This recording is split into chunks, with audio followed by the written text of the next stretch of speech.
Milenio 3, en la cadena SER, con Iker Jiménez.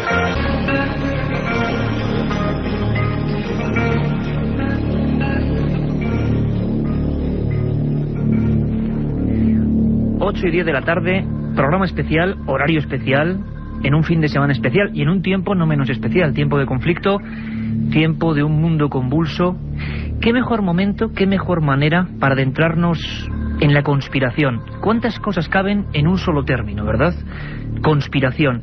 La tramoya de lo que se nos cuenta, las cosas que se nos ocultan. Yo creo que tenemos un menú absolutamente especial. Hemos estado toda una semana el equipo de Milenio 3, ya lo sabéis, Katia Rocha, Carmen Porter, Carlos Barroso y este que os habla, Iker Jiménez, y nuestros compañeros Jorge Martínez y Javier Rodríguez a los mandos técnicos de esta nave, como no, que rumba y va siempre en dirección al espacio del ignoto. La verdad es que hemos pensado que qué mejor menú que recuperar una de las extrañas historias que ocurrieron en España, de las que hemos comprobado que mucha gente pues no sabe nada, sobre todo la gente más joven, gran cantidad de seguidores de Milenio 3, por ejemplo. Una historia que pasó en nuestro país, en un lugar desolado, en una zona de Almería. Vamos a recuperarlo y vamos a hablar de muchas más cosas, de Echelon, el ojo que todo lo ve, que todo lo lee, el oído que al parecer todo lo escucha. Cosas que están pasando ahora, cosas que surgen en tiempos de guerra y que se mantienen en tiempos de paz.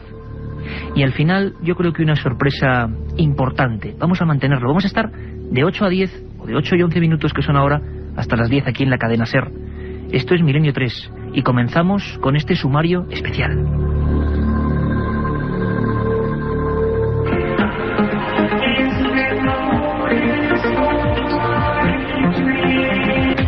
Nos adentraremos en las movedizas arenas de la conspiración, recordando un incidente que muchos ya han olvidado y que los últimos acontecimientos han devuelto a la actualidad. En el pueblo almeriense de Palomares cayeron 4 bombas atómicas con una potencia 100 veces superior a las de Hiroshima y Nagasaki. Los pescadores y campesinos tocaron las entrañas de plutonio con sus propias manos. ¿Qué ocurrió con aquel suceso? ¿Sigue habiendo zonas radiactivas? ¿Qué fue de la vida de aquellas gentes? En nuestro segundo bloque de información profundizaremos en el enigma de Echelon, el ojo que todo lo ve, el oído que todo lo escucha, un siniestro proyecto que vigila cada paso que damos, una tecnología que va una década por delante de Internet y que se usa con propósitos nada claros. Por último, nos sumergiremos en el espinoso universo de las profecías, de las más remotas a las que actualmente en tiempo real están surgiendo a través de la red. ¿Estaban escritos en algún lugar los acontecimientos que estamos viviendo y los que quedan por venir? Esta noche, desde el lado oculto de la información, contando lo que nadie les cuenta, Milenio 3. La otra realidad, Milenio 3, en la cadena SER. Pues yo creo que un menú apetecible, un menú de lo que nadie les cuenta. Informaciones que habitualmente se esconden en archivos, hoy en día ya en archivos digitales en muchas ocasiones, y que a veces, porque molestan, porque no se comprenden, duermen el sueño de los justos. Y este programa, siempre lo he dicho, es un equipo de periodistas. Tocamos el misterio, y el misterio es un abanico amplísimo, lo desconocido. Caben un sinfín de historias y de cosas como las que hoy vamos a intentar desentrañar. Ocurrió en Palomares. Hay una calle en ese pequeño pueblo de Almería, que hay que decir, de gente maravillosa y que mira el futuro con absoluto optimismo, pero donde ocurrió una desgracia que pudo ser la mayor desde la Segunda Guerra Mundial. Poca información sobre esto. Recientemente ha habido una polémica importante con bombarderos estadounidenses que han sobrevolado área española. Y el fantasma de Palomares, como publicaba el periódico El País, ha vuelto a resurgir. Siempre ocurre, nos lo decía el alcalde de esta población, siempre que pasa algo en el ámbito bélico, el fantasma de Palomares, como algo que nunca muere, resurge. Y hemos querido saber, y además había correos electrónicos, que por cierto desde ya hasta dentro de 2 horas podéis empezar a enviar, además con nuestros invitados, que van a ser varios, podéis preguntarles. Carmen Porter dará buena cuenta de lo que vosotros queréis opinar, decir, sugerir, criticar a través de milenio3 con número @cadenaser.com, milenio3 con número @cadenaser.com, vuestra vía de contacto con nuestro programa. Como decía, hay una pequeña calle encalada que prácticamente muere en una playa, se llama calle 17 de enero, Y es que fue en esa fecha, en 1966, cuando, según muchos vecinos, el apocalipsis se produjo en el cielo. Vamos a escuchar a Carlos Barroso para intentar hacernos una idea. Welcome to the game. Flecha rota, flecha rota. Uno de los soldados, colgado de sus paracaídas, descendía al vacío desde 9.000 metros de altura intentando comunicar con la base. Su compañía no era la mejor. Varios cadáveres troceados tras la explosión y 4 bombas de hidrógeno de gran potencia se precipitaban sobre una de las zonas más desérticas de España.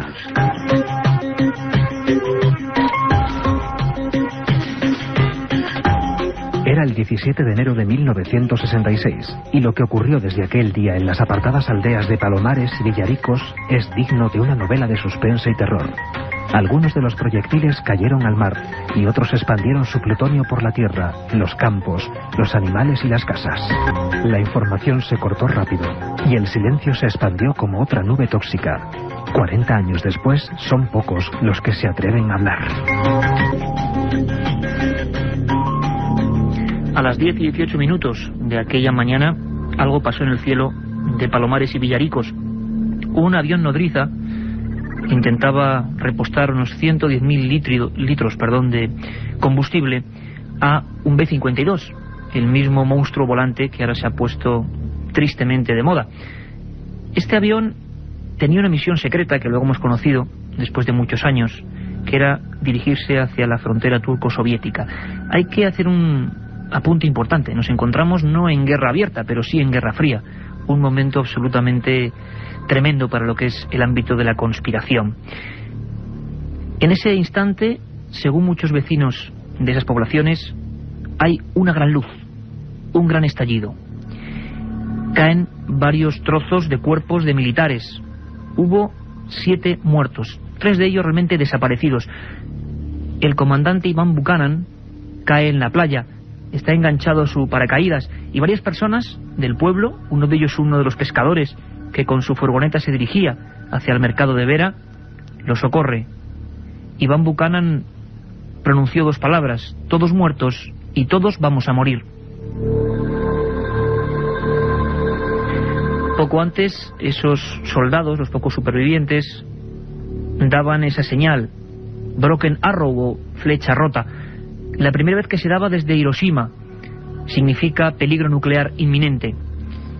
Esas bombas que llevaba el bombardero B-52 tenían una potencia 100 veces mayor que las que estallaron en Hiroshima. Y las 4 cayeron sobre Palomares y Villaricos. 3 en tierra, 1 al mar. Comandante Emil Chapla, sargento Lloyd Potolicchio, teniente Steven Montanus, teniente George Gessler. Una gran lista de muertos y desaparecidos que fueron, digamos, oficialmente las únicas víctimas del accidente. Pero empezaba otra historia completamente distinta. La gente se acercaba a aquellos artefactos que jamás se había visto. Año 66, una de las zonas más desconocidas de la Almería profunda. Varios niños se acercan a uno de los artefactos, a la llamada bomba 2. Le dan patadas y cogen el plasma verde de su interior. Era sustrato de plutonio 239. Hemos hablado con la alcaldía de esta población de Palomares, que intenta también deshacerse un poco de esa leyenda negra. Parece que ya no hay, o al menos hay indicios de que no hay ese peligro radiactivo. Pero nos comentaban cómo fueron y cómo vivieron esas primeras horas. Horas de desinformación, porque a pesar de que a Estados Unidos se había llegado la señal de alarma, nadie bajaba. Durante más de 3 días, esas 3 bombas abiertas, expulsando plutonio, estuvieron siendo tocadas, visitadas, troceadas en algunos casos, como si fueran pequeños souvenirs, por los habitantes de Palomares. Y esto es lo que nos contaba su alcalde hace escasas horas. Yo creo que inclusive, y puedo decirlo, que inclusive hasta las autoridades encargadas del seguimiento de aquel acontecimiento tampoco tenían la suficiente información como para poder decir concretamente qué estaba ocurriendo. Pero efectivamente parece ser que lo que se decía en la prensa era una cosa y lo que realmente estaba ocurriendo otra. Esto los vecinos de Palomares, y yo creo que todo el mundo en general se dio cuenta pues en el transcurrir del tiempo, como ya he dicho con anterioridad. En aquellos días, pues efectivamente, Palomares era una ciudad eminentemente agrícola, era una barriada muy pequeñita, y aquello, yo creo que en principio la importancia que se le dio fue pura y simplemente la de 2 aviones que se accidentaron, pero sin saber realmente cuál era la importancia de aquellas cosas o de aquel armamento que llevaban aquellos aviones. Desconocimiento, y repentinamente aquellas personas ven como un campamento mayor que el propio pueblo se empieza a gestar. Llegaron en desbandada los norteamericanos, lo hicieron como si fueran auténticos extraterrestres. Batas blancas, máscaras, guantes de protección, quemaron cosechas, limpiaron las casas, sacrificaron animales. Al parecer había algo muy grave, y durante más de 72 horas ninguno de los habitantes de Palomares lo sabía. Seguía habiendo una cuarta bomba que tardó 81 días en recuperarse. Hay una persona singular, realmente curiosa, hemos hablado mucho con ella estos días, atractiva en el sentido de la investigación que ha realizado, que es Isabel Álvarez de Toledo, la duquesa de Medina Sidonia, y un personaje que además abiertamente lo decía, su situación desahogada se lo permitía. Poco después de ocurrir el suceso de Palomares, se fue allí a investigar, sola, con un SEAT 1430, se adentró en aquella población cuando ya había empezado la conspiración del silencio. Y esta mujer hizo una memoria que se ha recuperado ahora por la UNED, que fue censurada, se llama Palomares, Memoria. Fueron sus grabaciones de magnetófono a aquellos vecinos que empezaban a saber que habían estado expuestos al mayor accidente nuclear de la historia después de la Segunda Guerra Mundial. Y ocurrió en Almería. Y mientras tanto, el gobierno español hacía ímprobos esfuerzos porque, digamos, se demostrase que aquí no había pasado nada. Incluso Fraga Iribarne hacía unas declaraciones al diario Arriba en febrero de ese 1966 diciendo que qué radioactividad, de qué me está hablando.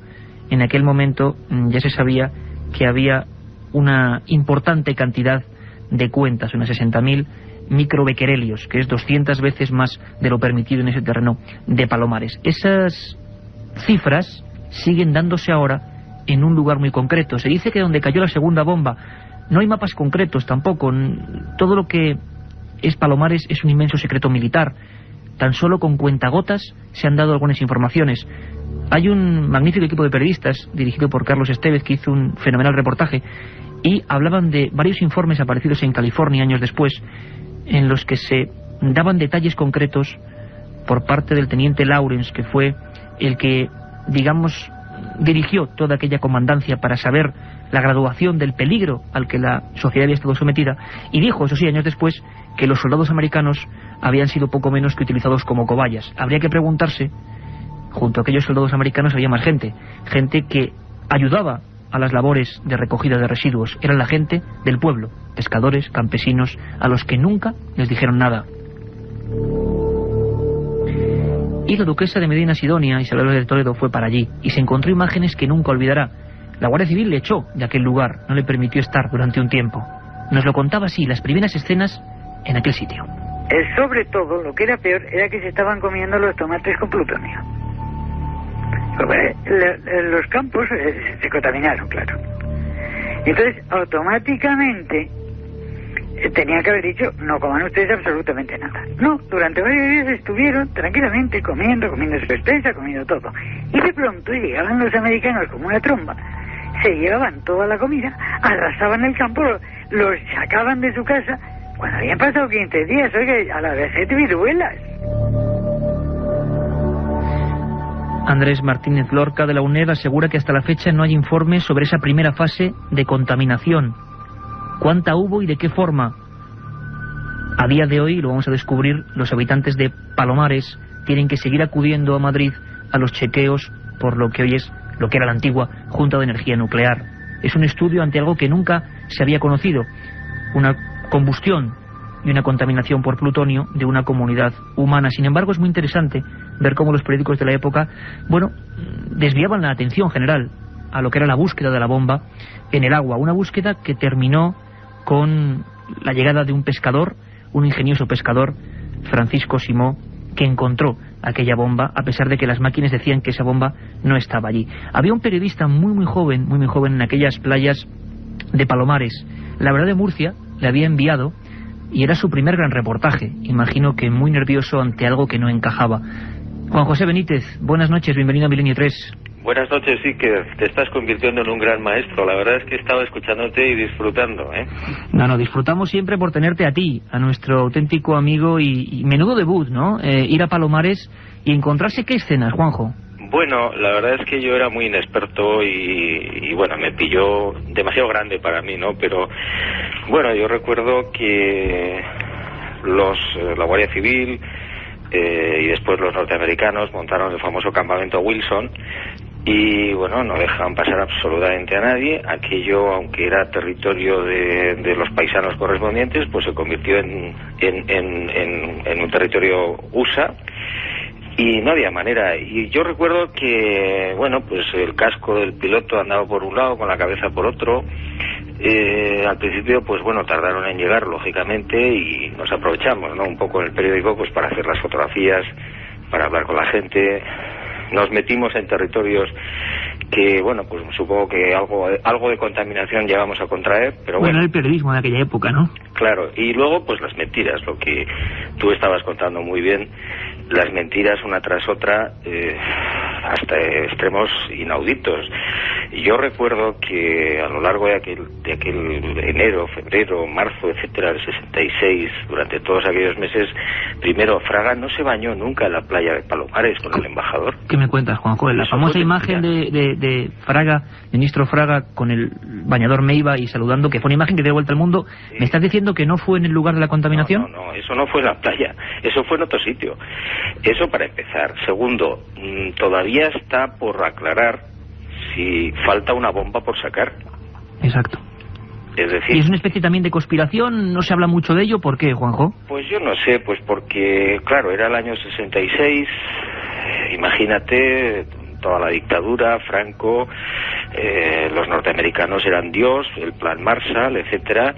Aquí no llegó gran cosa, pero en fin, tuvimos la mala suerte o la desgracia de que se cayera el B-52 con la nodriza, etcétera y tal, y bombas, bueno, que tú has dicho muy bien que todavía están, en fin, se está surtiendo el efecto en las radiaciones en la gente que vive por esa zona. Según parece incluso, Juanjo, y tengo los datos aquí encima de la mesa, sabes que nos intentamos documentar porque son temas serios y graves, 20 años después prácticamente del accidente, el 10 de junio del año 86, se registra en esa llamada Área 2 938 microbequerelios por cierta cantidad de aire, que es la concentración de aire superior 200 veces incluso a lo que se mide en el propio centro del pueblo. Es decir, hay un área muy concreta de la que no sabemos nada, se quemaron las tierras, se quemaron las cosechas, se autoenterraron en algunos lugares y no sabemos si eso sigue emitiendo cierta reactividad, ¿no? Sí, los camiones, yo recuerdo que se llevaban los camiones enteros de tierra los norteamericanos. Nunca supimos a dónde se la llevaban, pero toneladas y toneladas de tierra. Y la sospecha, como yo te decía hace un momento, es que pudiera quedar una bomba todavía por sacar, porque no la llegaron a descubrir. Paco, el de la bomba, a pesar de que lo dijo, pues nadie le hizo caso y vio cómo caía uno de los artefactos y al final pues tuvo razón, ¿no? Pero los propios pescadores y la gente de allí e incluso algunos militares a mí posteriormente me dijeron que era una más, había una bomba más, que por eso quizás podría tener la explicación de la radioactividad excesiva que todavía queda en todo ese lugar, porque bueno, las bombas, como tú sabes muy bien, no se abren y el plutonio se extiende de una manera... No, hay una contaminación lógica porque se estrellan, pero no es un producto que se derrama como el aceite.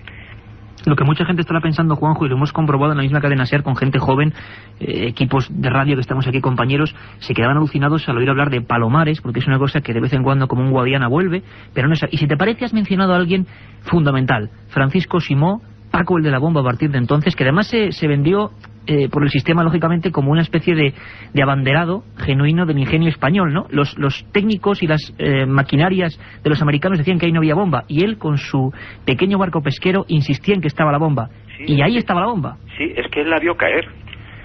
Él estaba faenando y él la vio caer. Entonces, claro, lo que pasa es que era un españolito, era un pescador muy sencillo, era un buen pescador, y nadie le hizo caso. De la misma manera que hubo gente que, bueno, vio algo extraño en el cielo, una luz muy choque de la cisterna con el B-52, pero tampoco nadie hizo caso.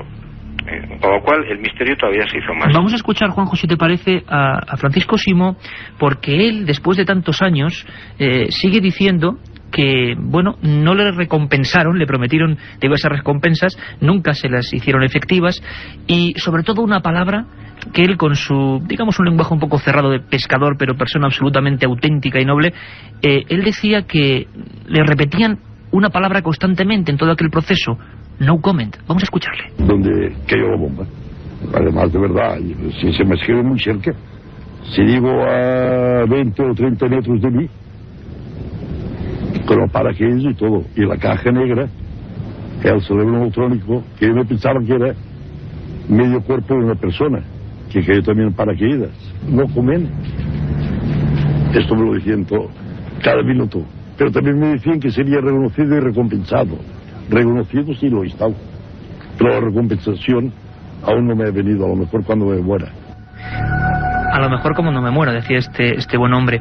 La duquesa de... Y tiene toda la razón del mundo, porque, claro, eran bombas nucleares y, claro, pues, caramba, era un problema gravísimo, ¿no? Una potencia 100 veces mayor a la de Hiroshima. No nos podemos imaginar qué hubiera ocurrido si aquello, en vez de caer y abrirse, afortunadísimamente, pues estalla, ¿no? Realmente.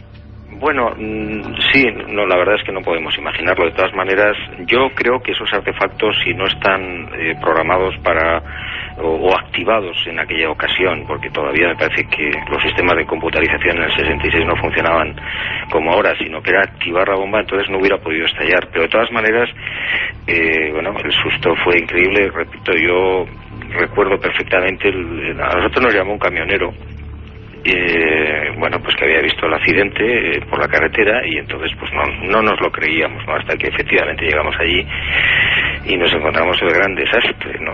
A mí lo que más me irritaba de todo es que no dejaran pasar a los españoles al territorio español. Se convirtió el campamento Wilson en zona exclusiva americana, ¿no? Sí, allí no había manera de pasar. Es decir, oiga, pero es que yo soy el dueño, decía la gente, de aquel terreno, yo soy el propietario de la plantación, o de la casa, y además de malas maneras y con una chulería y, bueno, una cosa de esas. Pues escucha una cosa, Juanjo, que es muy importante y que coincide perfectamente con el estado de las cosas que tú comentas. Esta mujer, Isabel de Toledo, que fue expulsada al final, que ya tuvieron que darle un documento, nos contaba, de la Guardia Civil para que le echaran, porque ya no quería irse, se lo mandaba un oficial americano, hablaba de unas escenas importantes, algo que llamó pluma radiactiva, y que según siempre sus palabras, y aquí cada uno, como en este caso ella es responsable de lo que dice, pero hablaba de muertos y de personas muertas. Vamos a escuchar un momento, Juanjo. El submarinista cogió... Y la contaminación seria fue en el momento, la pluma radioactiva que se respiró y que cogió a los que estaban en Casa de Halcón, que estaban matando al feto, que estaba toda la familia, y a los que vivían en la parte del cementerio, que fueron 2 bombas que se abrieron y soltaron lo que técnicamente se llama la pluma radioactiva. Muertos ha habido, sí, ha habido consecuencias. Hubo pronto un guardia civil, precisamente, que durmió en la cabina del avión, cosa que no había hecho en su vida, y algún civil. Y luego pues se han muerto muchos de cáncer, claro. Palabras tremendas que me gustaría complementar con la que la alcaldía de Palomares nos decía y que nos dejó un poco helados. Pensábamos, Juanjo, sinceramente, que esto era parte de una leyenda urbana. La gente sigue teniendo que irse a chequear a Madrid, casi como una operación que, bueno, ya se han convertido, nos decía el alcalde, bueno, pues como una forma de ir a la capital, ¿no? Pero tienen que ir después de 30 y pico años. Escuchamos un momento, Juanjo. Ha sido después cuando se elaboró un programa de seguimiento por parte de la Junta de Energía Nuclear, lo que ahora es el Centro de Investigaciones Energéticas, Medioambientales y Tecnológicas, dependiente del Ministerio de Industria, cuando se han preocupado de llevar un seguimiento relativo a temas de la salud de los vecinos, que lleva ya, pues no sé, más de 20 años. Como todos sabemos, este fue uno de los accidentes nucleares que después de la catástrofe de Hiroshima se produjeron en el mundo, y bueno, y lo que lógicamente esto conlleva que, dada la poca experiencia que hasta esa fecha había sobre cuál es la reacción que la radiactividad puede hacer tanto en las personas como en las plantas, pues bueno, que se lleve un seguimiento, porque como todos sabemos, la contaminación por plutonio americio pues tarda miles de años en desintegrarse. Miles de años en desintegrarse esa especie de energía, de radiactividad que queda ahí, de la que se informó muy poco. Juanjo, a ti, de todo lo que tú viviste en aquel primer gran reportaje, ¿Con qué sabor te quedaste? ¿Con el amargo de la propia tragedia o esa especie de férrea censura que os atenazaba un poco también? Yo creo que lo más amargo de todo fue que se apropiaron de un territorio que no era suyo, con todas las consecuencias, no solamente de no dejar pasar a la gente o no entrar en sus casas, sino de apropiarse de las cosas, de tener del sentimiento de que se estaban apoderando de algo que no era suyo sencillamente porque eran más poderosos que nosotros los españoles, ¿no? Y que hacían y deshacían lo que les viniera en gana. Yo recuerdo, escuchando las palabras de la alcaldía, que desde hace varios años, lo que pasa es que no sé por qué nadie lo ha investigado, en la ciudad de Tarifa, aquí en Cádiz, hay unos medidores de radiación y de contaminación radiactiva militares que son prácticamente secretos, que, bueno, pues nadie sabe por qué están ahí, y que mucha gente a mí me ha comentado, me dice, esto podría tener algo que ver con los residuos que todavía pueden quedar del tema de Palomares. Bueno, pues nadie sabe por qué están esos medidores de radiación en Tarifa y, bueno, pues alguien dice no, porque realmente los vientos que llegan de Chernobyl y no sé qué, no, oiga, los vientos de Chernobyl podrían llegar exactamente a Barcelona o a Tarragona y estar allí los medidores, y sin embargo no están allí. Los reporteros del País, Juanjo, hablaban hace tan solo unos años de que todavía las personas de Palomares, que habían pedido indemnizaciones, todo tipo de compensaciones por lo que ocurrió, no habían podido tener en sus manos sus propios informes médicos, cosa que ya demuestra cierto secretismo. De todas formas, Juanjo, menudo debut de fuego, una historia para no olvidar y que hemos querido recuperar para toda la audiencia de la cadena SER. Sabes que esta es tu casa, que este es tu programa, y un abrazo muy grande, maestro. Muchas gracias, Iker, muchas gracias, suerte. La otra realidad. Fenómenos extraños. Misterios sin resolver. Milenio 3. En la SER. Yo quiero decir sobre todo porque aquí ninguno somos agoreros que deseamos lo mejor y que parece ser que en el propio pueblo de Palomares no hay ningún peligro, ningún problema. Nos han tratado fenomenalmente y sobre todo porque es una de las zonas de mayor avance dentro de Andalucía. Una gente que absolutamente quiere olvidarlo, pero que también sabe que está ahí. Hay tesis que se están haciendo 35 años después sobre esta historia. Me gustaría que escucharais todos muy atentamente un poco la reflexión del alcalde, la reflexión, digamos, 30 años después. Ellos eran niños cuando ocurrió esto, y lo que piensan, pues mirando prácticamente al mar y recordando lo que allí pudo pasar. Es muy interesante. Pudo ser un verdadero desastre no solo para Palomares, sino para toda la comarca, la provincia y nuestras provincias más próximas. Así como lo considera realmente la gente, y seguimos considerándolo. Palomares es fruto de un milagro. Nació como por segunda vez como una persona, pues bueno, que desgraciadamente tiene un accidente y al final sale libre de lesiones, etcétera, etcétera. Y hay que verlo así, como una especie de milagro, aquella bomba que se recuperó del mar, aquellas 3 que cayeron y se abrieron y dejaron parte de su carga, aquellos niños que jugaron con el plasma de este tipo de artefactos. Milenio 3, siempre lo digo, es un programa abierto, milenio3@cadenaser.com, milenio3 con número @cadenaser.com. Somos un equipo de periodistas que nos gusta la investigación de lo desconocido y nos enorgullecemos sobre todo de nuestra audiencia. Sabemos que hay un montón de personas siguiéndonos, personas además tan destacadas que nos han llamado, como don Jesús López, que es capitán del Ejército del Aire e ingeniero técnico, que hizo la valoración de los daños de uno de los vecinos de Palomares que ya fallecieron. Lo tenemos ya al otro lado del telefónico. Don Jesús López, buenas noches. Buenas noches, sí. ¿Qué recuerda escuchando tantas informaciones de aquella historia de Palomares? Bueno, recordar a nosotros, a otro compañero y a mí, ingeniero técnico aeronáutico, en los dos nos tocó hacer una valoración de los perjuicios que se le habían ocasionado al único propietario que se atrevió a recurrir. Era un ingeniero de minas, recuerdo que se llamaba Cervantes Párraga, y falleció mucho antes de que el Tribunal Supremo le diera la razón. Siempre se la quitaron en las instancias anteriores porque decían que aquellos terrenos no servían para nada, no tenían valor agrícola, no tenían valor turístico, no tenían valor de ningún tipo, y que por lo tanto el campamento que se había montado allí, pues que no le había causado ningún perjuicio.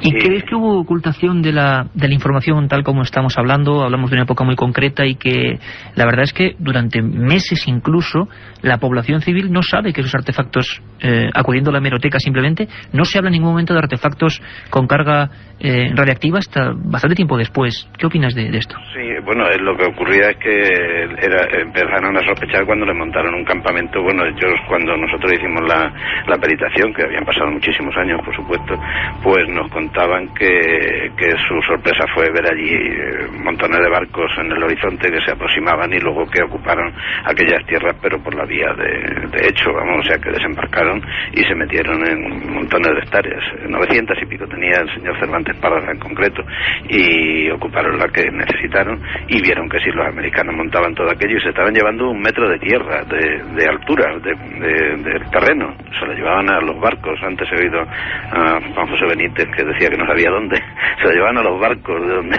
parece lógico pensar que si llegaba al barco lo tiraban por el otro lado, porque sería ridículo llevarse la tierra contaminada. ¿A dónde? O sea que... Y parece también, don Jesús López, que hubo tierra contaminada que se quedó, la enterraron en bidones allí mismo, en Palomares. Yo eso no lo llegué a ver. Vamos, a mí lo que me contaban era esto que digo, que decían que se lo llevaban a los barcos, pero bueno, no tiene sentido una superficie tan grandísima por 1 metro de altura que se lo llevaran a otros sitios, o sea, transportarlo, no sé qué. ¿Y cómo vio a esta misma persona que al final falleció sin poder ver cumplido su cometido? ¿Había cierta desesperanza? ¿Había miedo? ¿Había miedo a lo nuclear o a la radiactividad, como se decía en la época, Jesús? Era una familia de veras. Bueno, él había fallecido cuando nosotros hicimos la valoración, conocimos a su hija y al abogado, y bueno, son gente realmente muy culta, vamos, ya digo, el padre era ingeniero de minas, ya no me acuerdo la hija, pero en fin, que era gente bastante preparada y admitían que aquello pues no debía tener más peligro que los que ellos creen que pasaron, porque me dijo, y eso no se me olvidará nunca, me dijo el abogado, y luego lo vi, entre sus alegaciones estaba la de que era la primera vez en la historia que se probaba ese dispositivo de seguridad que hace no explotar una bomba atómica tirándola, porque decía, esto se habrá experimentado en muchos sitios, pero nunca tirándolo, y lo han experimentado sobre nuestro terreno, esto no es indemnizable y tal, en fin, la sentencia ya estaba hecha y no era eso lo indemnizable fue curioso, tampoco como se mantenía que no se había causado ningún perjuicio, el Tribunal Supremo hiló fino y dijo que era indemnizable la depreciación del valor en venta que habrían tenido aquellos terrenos, puesto que cualquiera que fuera a comprar terrenos por allí, claro, compraría otros mejor antes que eso, ¿no? Lógicamente, incluso hubo luego pánico en las exportaciones agrícolas durante décadas en cuanto al pescado, claro, la desinformación. Don Jesús, pues muchísimas gracias de verdad por poner su grano de arena, su información valiosísima, capitán del Ejército del Aire, ingeniero técnico aéreo, un placer y esperamos hablar de muchas más cosas por aquí, este es su programa también. Vale, muchas gracias a ustedes, buenas tardes. Un viaje en busca del misterio. Milenio 3, en la SER. El enigma de Palomares, el mayor accidente nuclear, un milagro, hay que tomarlo en el lado positivo porque, como decía el alcalde de Palomares, podía haber acabado no solo con esos pueblos, sino con la provincia, prácticamente. Lo curioso es cómo se tapa la información o cómo se anquilosa en algunos lugares y cómo no sabemos nada, ¿no? Auténtica ciencia ficción que ocurrió en la realidad. El estudio 1, como siempre, ya lo sabéis, está en penumbra. Estamos aquí unos cuantos periodistas, vamos a hablar de temas apasionantes y se nos ha unido porque además, yo te invito además a que hables del tema siguiente con nosotros. Acaba de llegar de viaje de esas tierras extrañas nuestro compañero don Javier Sierra, además con un libro fantástico, El secreto egipcio de Napoleón, que acaba de salir en Francia, ni más ni menos, un auténtico bestseller. Don Javier, bienvenido aquí a tu casa. Hola, buenas tardes. Tú sí que sabes dónde están las bombas de Palomares, ¿verdad? Eso fue un sitio. Yo las vi, vi una de ellas, haciendo otras cosas, haciendo otras investigaciones en Nuevo México. Me dio por entrar a visitar el Museo Atómico Nacional en Albuquerque, a las afueras de esa enorme ciudad de Nuevo México. Y entre reproducciones de los cohetes Saturno, reproducciones de las bombas de Hiroshima y Nagasaki, que por cierto son bien diferentes la una de la otra, había un enorme panel en una de las esquinas de ese Museo Atómico Nacional que decía Palomares, Spain, donde sobre un mapa de España se indicaba el lugar donde había tenido lugar, valga la redundancia, este accidente. Y debajo, sobre el suelo, estaba una de esas bombas. Yo creo que es la bomba que rescató Francisco Simó Paco, el de la bomba. De unos 7 metros de largo, ¿no? Sí, larga, muy grande, con una abolladura tremenda en la parte frontal del proyectil. Claro, supongo que vacía, sería solamente la carcasa lo que tienen allí, y con un anciano que yo recuerdo que me estuvo guiando por allí directamente hacia aquel panel en cuanto le dije que yo era de Spain, porque Spain le sonaba no por Madrid, no por Barcelona, sino por Palomares, que era el motivo que ellos tenían de nuestro país ahí, ¿no? Impresionante. Hemos visto dónde está la bomba de Palomares. No desapareció en ningún sitio, sino que se encuentra en Nuevo México, lugar donde con Javier rescatábamos hace pocas semanas aquí en Milenio 3 en nuestro horario habitual, sabéis, siempre de 10:30 a 11 y luego de 3 a 4 los domingos. Hablábamos de Roswell, un accidente muy distinto, pero ahí, en lo que era la zona más importante militar del mundo, se llevó parte de estas bombas accidentadas. Un misterio auténtico, y quiero acabar con él para pasar al siguiente tema, con una frase yo creo que definitoria. La hace Francisco García, que fundó una especie de coordinadora o sección de personas, se llamaba Existimos, intentando prestar algo de luz a un enigma que sigue envuelto en sombras, el de la caída de bombas en Palomares. Francisco García acababa con este asunto con estas palabras. La información aquí es un tabú, siempre lo fue el tema un tabú, sigue siendo un tabú, y desconocemos el fondo de la cuestión. Aquí nadie sabe nada. Aquí nadie sabe nada. Sería, digamos, el colofón a un tema impresionante que pasó en nuestro país, en España, y nos hemos puesto a trabajar para, con documentos, voces, datos, hacernos un mapa, una situación. Conspiración pura y dura. Tiempos de Guerra Fría. Se hablaba incluso de que el buque Borz, de origen soviético, se acercó hasta las costas españolas. Se convirtió en aquellos días de enero del año 66 en la zona más caliente del planeta. Nunca lo supieron aquellos nobles amigos almerienses. Y es que las cosas no se saben, y se saben luego con el tiempo, cuando nos llegan informes. Pero hay gente, servicios secretos, sistemas de inteligencia, nuevas tecnologías, que parece que saben todos. Y parece incluso, decían, y hablaremos de eso al final del programa de profecías, hay muchos que se referían a un gran ojo, a un gran oído, a una especie de escucha general del planeta que se iba a producir en un momento. Y nos hemos quedado alucinados cuando hemos visto que con las últimas investigaciones periodísticas, militares, estamos viendo que hay operaciones, yo no sé si siniestras o no, para escucharnos todo, no solo la radio, sino muchas más cosas. Se llama Echelon, una historia apasionante. Nos introduce en ella nuestro compañero Carlos Barroso.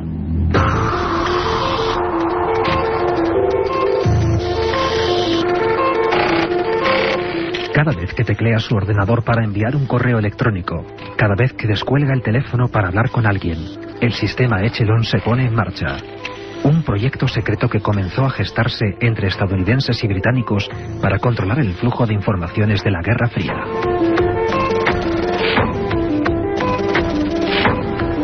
Sin embargo, terminada la contienda, esa operación de vigilancia siguió creciendo en tiempo de paz, incontrolable, acoplando todo tipo de moderna tecnología, de la que los usuarios no sabemos nada. Un gran monstruo que ya alerta a medio mundo.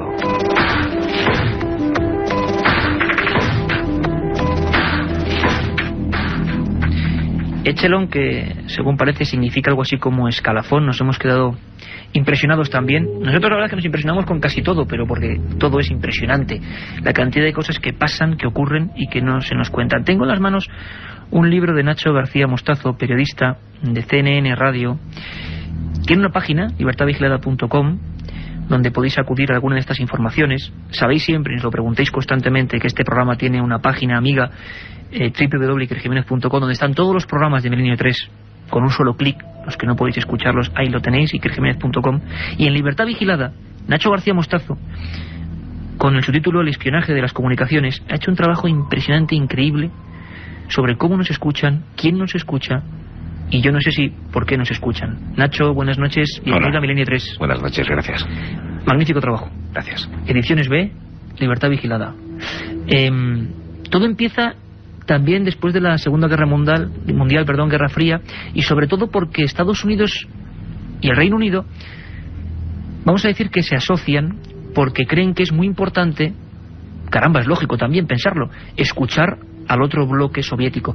Tú pones en tu libro que se había creado ya la asociación, digamos, de inteligencia Intersputnik, que ya hacían lo propio desde los países del este, y que Echelon, o el embrión de Echelon, o de este sistema que al principio nos vas a contar fue muy manual y luego se ha convertido, por supuesto, en informático y digital y con toda la tecnología a su alcance, pero en un principio había esa sensación. Lo que pasa es que pasó la Guerra Fría y ese sistema siguió enriqueciéndose al margen de cualquier ley. Exactamente, es así. Todo surge a partir de la Segunda Guerra Mundial. Durante la Gran Guerra, en efecto, Estados Unidos y el Reino Unido comparten la inteligencia ultra, que les da grandes victorias sobre los nazis, que les da la victoria definitiva sobre los nazis. Obtienen información de inteligencia interceptando las comunicaciones del ejército nazi y por supuesto también luego en la batalla del Pacífico, en la Guerra del Pacífico, también interceptan las comunicaciones de los japoneses, rompen sus códigos, rompen sus claves de cifrado. Las máquinas Enigma de los alemanes o la clave púrpura de los japoneses la destripan en muy poco tiempo, trabajando... Aquella magnífica máquina Enigma que parecía que era lo más difícil del mundo de desencriptar, ¿no? Pues Alan Turing, un genio británico, un matemático brillantísimo, trabajó durante muy poco tiempo, de ahí su brillantez, durante muy poco tiempo, para romper las claves de la Enigma con algo que él llamó las bombas, que eran las Enigmas al revés. Trabajaban varias bombas y le puso ese nombre curiosamente por un helado que se estaba tomando, una bomba italiana. Y ahí empieza el final de la Segunda Guerra Mundial, ¿no? La decadencia de los nazis. La Segunda Guerra Mundial, se dice, y muchos expertos lo dicen, terminó 2 años antes de cuando tenía que haber terminado, porque la inteligencia ultra, es decir, la alianza de espionaje, de interceptación de las comunicaciones y de ruptura de las claves y códigos de cifrado que utilizaban los nazis, esa alianza británico-estadounidense consiguió tantos hitos en el espionaje que se anticiparon tanto a los nazis y fueron capaces de obtener la victoria muy rápido, ¿verdad? A partir de esa alianza de la Segunda Guerra Mundial, a la que también se añaden canadienses y otros países de la Commonwealth, llega el año 48 y Estados Unidos y el Reino Unido deciden plasmar ese acuerdo y mantenerlo indefinidamente, el acuerdo militar que ahora se ve porque es, y el acuerdo en el espionaje, y firman un pacto que se llama el Pacto UK-USA, UCUSA. Ese acuerdo sigue siendo un documento secreto. El Parlamento Europeo, que denunció en el año 2001 la existencia de la red Echelon y del caso Echelon, dice que ese pacto existe, porque además los países firmantes de ese acuerdo han reconocido su existencia, no su contenido, pero sí su existencia, y a partir de ese momento, del año 48, la alianza británico-estadounidense cuenta además con otros países que se le añaden de la mano de los británicos. Más de 50 años de tecnología acumulada. Me gustaría, Nacho, preguntarle en un momento al otro lado de nuestro estudio. Estamos aquí, periodistas y escritores, es un placer estar con todos vosotros, con esta música que nos pone Javier Rodríguez, nuestro lugarteniente, músicas, nunca mejor dicho, de un buen amigo, Francisco Rico, que nos compone estas sintonías para el programa. Pura conspiración. Santiago, escuchamos a Nacho, Santiago Camacho, nuestro conspirador de nuestro equipo, todas las madrugadas de 3 a 4 con nosotros, ya lo sabéis, con también su magnífico libro, 20 grandes conspiraciones de la historia, La esfera de los libros, 4ª edición, un éxito. Santiago, esto no es una leyenda urbana, ¿verdad? Estamos hablando de una conspiración muy real, donde incluso ha habido denuncias por parte de diversos parlamentos para que, caramba, ¿qué ocurre con este sistema? Luego contaremos con detalles porque son significativos, hasta qué punto nos pueden estar vigilando, hasta qué punto pueden interceder en nuestra privacidad, pero es auténticamente real, y no hay quien lo controle. No hay quien lo controle y además obedece a... Sería primero, perdóname Santiago, primero hoy en día echaron una gran red, sobre todo de antenas, digamos, captadoras de información, ¿no? Sí, aunque en realidad Echelon es solamente una parte y posiblemente la punta del iceberg de todo un sistema de espionaje electrónico muy sofisticado que no solamente sería por la interceptación de comunicaciones, sino por ejemplo ya hablaremos más tarde de eso, por la gestión de bases de datos cruzadas procedentes de diferentes ámbitos. En fin, no solamente se trata del tema Echelon. Y la verdad es que cuando me decías decías que es completamente real, estaba pensando en una página web que para todos los que lean inglés, sobre todo, puede ser una de las fuentes de información alternativa más importantes que hay ahora. Me refiero a la página de la Federación de Científicos Americanos. Es una organización muy prestigiosa que tiene unos orígenes muy curiosos. La Federación de Científicos Americanos, primero la Federación de Científicos Atómicos, el núcleo está en los científicos originales que desarrollaron el proyecto Manhattan, los científicos que desarrollaron la primera bomba atómica, que arrepentidos de la monstruosidad que habían hecho, se unen en una asociación para controlar el desarrollo de las actividades militares de los Estados Unidos y para ver qué hacían con ese arma que habían creado. Luego eso lo extienden a todas las actividades militares y de inteligencia. Y en uno de los últimos informes de la Federación de Científicos Americanos hay un dato sumamente extraño. Y es que desde la caída del muro de Berlín hasta nuestros días, las actividades de inteligencia del gobierno estadounidense no han decrecido, sino que han aumentado de manera exponencial. En tiempo de paz, lo que parece. Efectivamente. Hasta ahora, vamos. ¿Qué justificación tiene eso? La justificación que tiene eso es que antes se hacía una especie de espionaje de supervivencia, de espionaje de Guerra Fría. Ahora realmente de lo que se trata es de generar las bases de un imperio, de generar una hegemonía, lo cual requiere una serie de actividades muchísimo más amplias, ya que no solamente estamos hablando de lo militar o de lo ideológico, sino que además estamos hablando de lo económico, de lo político. Estamos cubriendo cantidad de terrenos que en una situación de Guerra Fría, como era la pugna con el bloque soviético, pues no había. Ahora nos vais a explicar a toda la audiencia, a mí el primero, que soy un ignorante en estas materias, físicamente hasta qué punto se han perfeccionado estos sistemas de espionaje, y hay detalles asombrosos. Pero sí me gustaría a toda la audiencia que por favor tomen nota de nuevo, milenio3@cadenaser.com, milenio3@cadenaser.com, porque los mensajes que lleguen a partir de ahora a nuestro buzón luego serán preguntados a Santiago y a Nacho, a Javier, que está ahí con nosotros también, por supuesto. Bueno, pues vuestras opiniones, sugerencias, es importante oír vuestra voz, vuestros mensajes, porque precisamente yo ahora mismo en el estudio 1 hay un ordenador, podéis escuchar incluso las teclas, y yo voy a mandar un mensaje milenio3@cadenaser.com. Bien, ¿qué he hecho? Algo que hacen millones de personas en todo el mundo constantemente: mandar un email. Nacho García Mostazo, esta operación tan habitual que todos habrán sentido como propia, ¿me puede vigilar alguien en este momento? ¿Alguien puede saber qué dato estoy informando? ¿Alguien puede estar ahí con la lupa detrás de mí? Acabas de mandar una postal. Acabo de mandar una postal, no una carta cerrada.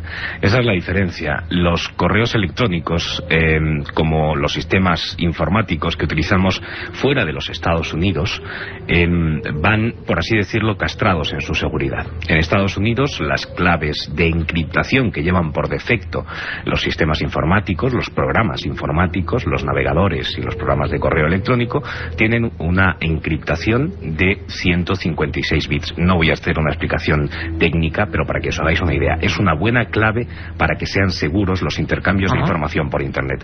Pues bien, esos mismos programas, cuando se venden a la exportación fuera de los Estados Unidos, se les corta parte de la capacidad para encriptar la información que se envía, es decir, para cifrarla, de modo que mientras los ciudadanos estadounidenses se intercambian mails que son realmente cartas cerradas, que no son fáciles de abrir y de leer por parte de los servicios de inteligencia, fundamentalmente los estadounidenses, que son los más poderosos, y los británicos también, mientras tanto el resto de ciudadanos en cualquier otro lugar del mundo nos intercambiamos postales, que son facilísimos. Somos internautas de segunda. Acompañan, en efecto, a nuestro email, al mail que acabas de mandar, le acompañan parte de los bits de la clave de encriptación de tu propio ordenador, de modo que cuando tú lo envías directamente va con un paquetito de información que dice: la mitad de la clave es esta, por si el servicio de inteligencia correspondiente quiere leerlo, tiene la mitad de la clave y la otra mitad ya está chupado. Abrirla directamente y lo puede leer de forma inmediata. Por eso digo que es una postal. Una postal en vez de una carta. Impresionante, ¿verdad, Javier? Estamos ya a punto. Luego tienes que ponerte del lado de los oyentes, junto con Carmen, con Katia, que vendrán aquí con las sugerencias de los oyentes, y contarnos qué te parece. Pero lo peligroso aquí quién rige esto, ¿no? Precisamente. ¿Quién coordina esto y quién lo dispone para que haya, hombre, ciertos límites, ¿no? ¿Y a quién llega esta información y qué se hace con ella, ¿no? Yo creo que estas son las grandes dudas que se manejan. Evidentemente estamos hablando de un compromiso de la libertad y sobre todo de la privacidad de nuestras comunicaciones. Es algo bastante serio. Vamos a comprender después en nuestra segunda hora cómo algo tan sencillo como mandar ese mail o llamar por móvil o mandar un fax se puede convertir en toda una odisea. Os esperamos dentro de unos minutos. Os dejamos con los servicios informativos de la SER. La otra realidad. Milenio 3 en la SER. 9 y 7 minutos, programa especial. Llevamos desde las 8 de la tarde, Milenio 3, especial como la situación mundial que estamos viviendo. Katia Rocha, Carmen Porter, Carlos Barroso, este que os habla Iker Jiménez, nuestros compañeros Jorge Martínez y Javier Rodríguez, lugartenientes de esta nave del misterio, como siempre decimos. El equipo que en esta semana se ha adentrado en las entrañas de la conspiración, un término muy amplio. Hemos estado hablando en la primera parte de qué ocurrió en Palomares, un gran accidente de tipo radiactivo sobre el que hubo mucho silencio. Por eso nos hemos metido con él. Y ahora estábamos hablando con compañeros como Nacho García Mostazo, autor de Libertad Vigilada, o con Santiago Camacho, autor de las 20 grandes conspiraciones de la historia, sobre cómo nos vigilan. Y con esa palabra casi totémica, echelon, que significaría algo así como escalafón. Santiago, se habla de que este sistema tecnológico utiliza ciertas palabras, ciertas claves. Bueno, es más, tenemos a un compañero antes, y me gustaría que lo escucharais, un compañero de esta casa, del equipo de Hoy por Hoy y director de Radio Cable, nuestro compañero Fernando Berlín. Le preguntábamos más o menos lo mismo, Santiago. Vamos a escucharle, porque hay la leyenda urbana, el rumor, de que si nosotros hacemos lo que he hecho yo antes de enviar un mail, si pongo determinadas palabras, me van a vigilar más o menos. Es decir, como si hubiera ciertas claves muy concretas. Os preguntaréis qué palabras son esas, cuáles son las palabras del peligro, por qué con determinada frase, con unas y otras no, entro a ese espectro de los vigilados. Escuchamos a Fernando Berlín. Realmente el funcionamiento interno de la red de Echelon no se conoce con mucha exactitud. Hay un analista, John Pike, de la Federación de Científicos Americanos, que explicaba que había una serie de capas de información, y de allí surgió un correo electrónico que circuló velozmente por la red con las palabras que supuestamente recogía la red de Echelon, y entre esas palabras estaban algunas como presidente, atentado, algunos nombres de diferentes tipos de explosivos, también el nombre de Bin Laden, por ejemplo. Lo que pasa es que lo cierto es que de ser así, habría sido un sistema absolutamente caótico, porque con lo que no se contaba es con que ese mensaje pudiera volar masivamente por la red de Internet, porque de hecho se convirtió en uno de los grandes leitmotiv de la antiglobalización y se utilizó como paradigma del control, y ese mensaje se reenviaba de unos usuarios a otros con la intención de bloquear el sistema Echelon. Los internautas unidos en esa democracia, al menos aparente, que hay en Internet, para que todo el mundo sepa cuáles son las palabras claves. Por cierto, en ese mail, milenio3@cadenaser.com, milenio3@cadenaser.com, podéis enviar vuestras cuestiones, vuestras preguntas, sugerencias en torno a si somos espiados, qué opináis, que debe estar esto así para, por ejemplo, bueno, pues luchar, ¿no?, contra el terrorismo, contra tantas cosas, o que atañe y afecta a nuestra propia libertad personal. Vuestro mail, milenio3@cadenaser.com, para vuestras cuestiones, que ahora Katia Rocha y Carmen Porter leerán aquí en el estudio. Santiago Camacho, tú que eres un experto en Internet. Internet tiene un programa al que os invito ya a todos, Los misterios de Internet, pero se dice que Internet, y lo comentéis en ambos libros, nació de una especie de tecnologías que pasaron luego al público. Antes se llamaba algo así como ARPANET, aquellos ordenadores conectados, y eso pasó al público, es decir, tuvimos un acceso privilegiado la sociedad civil. Pero al mismo tiempo había otra historia, este Echelon, que no solo no pasó a la sociedad civil, sino que fue engrandeciéndose en su propio secreto. Se habla de que esa tecnología para vigilarnos tiene una potencia superior o una ventaja de 10 años sobre Internet. 10 años más allá en tecnología es un infinito, y que se está utilizando ahora para vigilarnos, no sabemos ni de qué forma. ¿Verdad o leyenda? Parte verdad y parte leyenda. Por ejemplo, lo que nos comentaba nuestro compañero hace un momento, pues yo recuerdo esa iniciativa y fue algo muy bonito, muy romántico, pero absolutamente inútil. De hecho, pensemos que, pues tal como está ahora mismo el patio, la iniciativa de denunciar que había unas palabras que eran vigiladas y demás, pues tal como está ahora mismo la situación, pues si tuviesen que interceptar y leer todos los mensajes que por el mundo hay que mencionan a Bin Laden, atentado, bomba, Saddam, etcétera, etcétera, pues realmente sería imposible. Lo que sí se recurre, y eso sí que se intuye, es efectivamente a lo que mencionaba de un sistema en capas. Ese sistema en capas primero intercepta determinadas informaciones y luego las somete a un sistema de bases de datos cruzadas muy complejo. Además, se sospecha que el sistema se autoprograma heurísticamente, es decir, aprende de sus errores y poco a poco va haciéndose mucho más fino, más inteligente. Es como el famoso Deep Blue, el ordenador programado que juega al ajedrez, que él mismo analiza el juego de su contrario y puede contrarrestarlo. Pues se captura primero el mensaje, luego efectivamente se recurre a esas bases de datos en las cuales se tiene en cuenta no solamente esas palabras, sino de dónde procede, a quién está mandado, la historia de mensajes de ese usuario, la historia de mensajes de ese receptor, etcétera, etcétera, y entonces sí que parece ser que se filtraría un número sensiblemente inferior de mensajes que llegarían por fin a operadores humanos. Pero realmente todo esto que estamos diciendo es lo que ingenieros informáticos, ingenieros de telecomunicaciones postulan como posible, pero en base a meras especulaciones, puesto que estamos hablando posiblemente de uno de los 3 o 4 secretos militares mejor guardados de la actualidad. Nacho García Mostazo, periodista de CNN Radio, dejaba más o menos claro que hacia el año 84, ni más ni menos, algunos satélites eran capaces de fotografiar un sello en el suelo. ¿Cierto? Cierto. ¿Y esto qué implica? Es decir, si en el año 84 había esa tecnología de vigilancia, ¿qué tecnología, además, digámoslo de forma mundana para que todo el mundo nos entienda, pueden estar utilizando ahora mismo con nosotros? Con nosotros o con quien interese, porque imagino que nosotros personalmente tampoco mucho interés tienen, somos buenas personas. No interesamos en absoluto, desde luego, pero esta tecnología, que en el año 84 era capaz de hacer una foto a un sello de correos, ha evolucionado tanto como que los satélites de vigilancia, por ejemplo, son capaces ya de hacer una retransmisión en directo hasta el punto de coordinación, donde se recibe la imagen y el sonido de esos satélites. Los satélites de última generación, que se han lanzado en los años 97, 98 y 99, los Lacrosse de los Estados Unidos, son los últimos de los que se conocen algunos datos, son capaces de hacer un seguimiento en tiempo real y se combinan con otros satélites que son capaces de interceptar comunicaciones desde el espacio. Ya sabemos que al no haber oxígeno, al no haber aire, no hay atmósfera en el espacio, no se transmiten las ondas de radio, pero algunas sí. Las microondas, por ejemplo, que se salen de la Tierra, sí se esparcen, y no son las microondas de nuestro microondas, sino las que se utilizan para intercomunicar puntos lejanos terrestres, es decir, esas antenas que vemos habitualmente por la carretera. Y esa red, Nacho, entonces físicamente, que es una cosa que se me está viendo en la cabeza, o sea, físicamente en el planeta Tierra hay una serie de estaciones concretas, sí, donde hay, vamos a llamarlo así, y sabéis que yo soy absolutamente sencillo para estas cosas, una especie de antenas parabólicas, se interconectan con un sentido que tampoco sabemos, y hay una red de vigilancia concreta. Sí, combinando satélites de escuchas, satélites de vigilancia y estaciones terrestres, donde en efecto hay grandes antenas parabólicas que se dedican, por una parte, a recibir la señal de esos satélites que se dedican a interceptar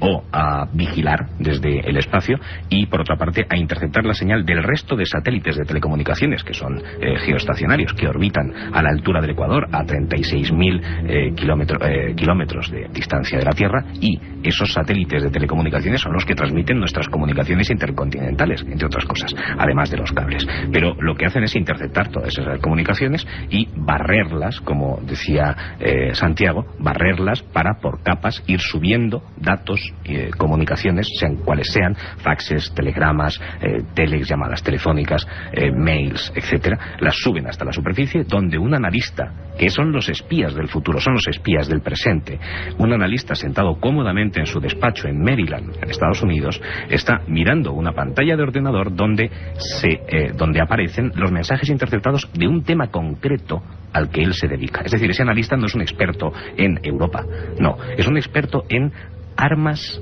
no convencionales entre Europa y países árabes, pongamos el caso. Y entonces todos los mensajes interceptados que se refieran a ese tema concreto aparecerán en su pantalla. Y al cabo del día, ese agente ha descartado la mayoría y se ha quedado con unos cuantos, con un fax, con un telex, con un telegrama, con una llamada telefónica, y hace un informe. Y ese informe es el que queda con esos adjuntos, esos mensajes adjuntos, y pasa a una carpeta que al día siguiente se volverá a reabrir. La red de Echelon, por tanto, según denunció el Parlamento Europeo, es la que se dedica única y y exclusivamente desde 1970 que nace hasta nuestros días a interceptar comunicaciones vía satélite, pero como bien decía Santiago, esa red es solamente la punta del iceberg, porque detrás de la red de Echelon hay muchas otras redes que se engloban todas ellas dentro de una cosa que se llama el sistema SIGINT, el sistema de inteligencia de señales o de espionaje de señales de los Estados Unidos, que las siglas son USSS, y es la madre de todo ese espionaje, y por encima de esa red de espionaje que intercepta cables submarinos, comunicaciones intercontinentales, comunicaciones dentro de un propio país, generalmente desde las embajadas.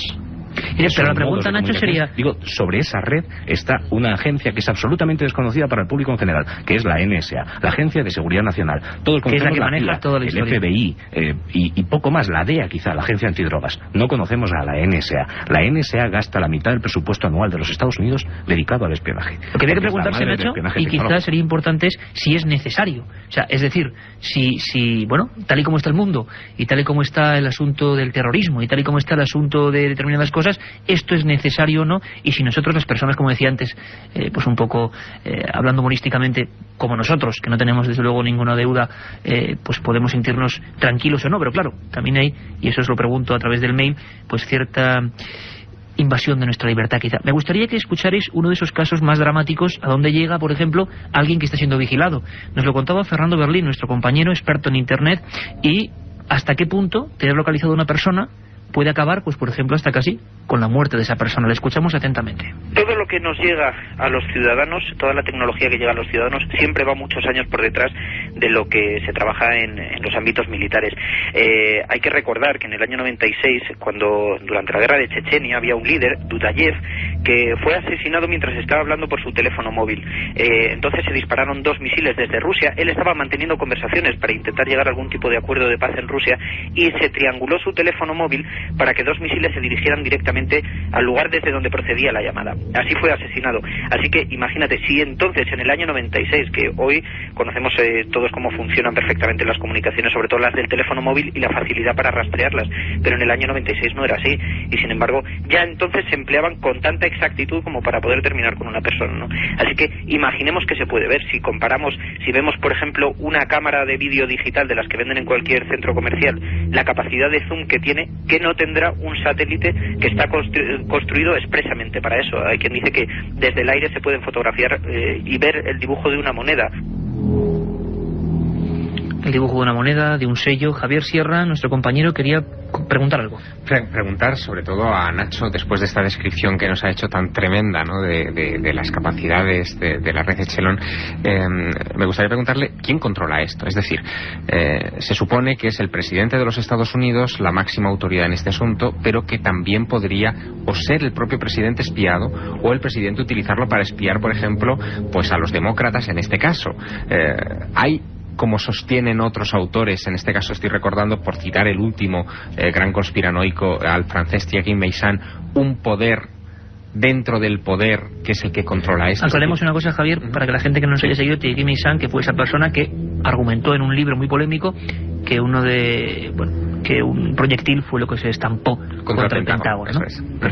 Sí, en ese sentido hay cientos de teorías de la conspiración. En efecto, esta es la última, que hablan de que el Consejo de Seguridad Nacional, que es el órgano máximo, el organismo máximo que se reúne en torno al presidente de los Estados Unidos, y son los únicos altos funcionarios que son capaces de acceder a esta información, al destilado de esta información interceptada, que son un contrapoder incluso en la sombra.